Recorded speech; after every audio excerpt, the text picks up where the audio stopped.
வைக்கப்பட்டிருக்கிறதுக்கு ஆமென் ஹல்லேலூயா ஆதரவாக நன்மைகள், இரட்டிப்பான நன்மைகள் இறங்கி வருகிறது. பரத்தின் ஜோதியினிடத்திலிருந்து இறங்கி வருகிறது. ஆமென்.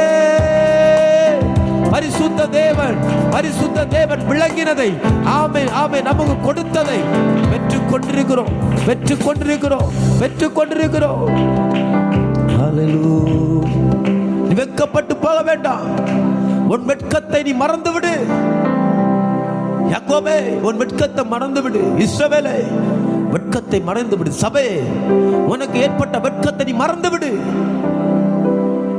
மேரிபாவின் தண்ணீரிடத்தில் அண்டையில் உன்னை அழைத்த கர்த்தர், ஆமென், மேரிபாவின் நீரூற்றண்டையில் உன்னை அழைத்த பிரித்தெடுத்த கர்த்தர் வெட்கப்படுத்துவதற்கல்ல இந்த இடத்துல கொண்டு வந்து உன்னை உயர்த்தி வைத்தது. ஆமென். யோசேப்பின் மேன்மையை காண்பதற்கு உன் பிள்ளைகளின்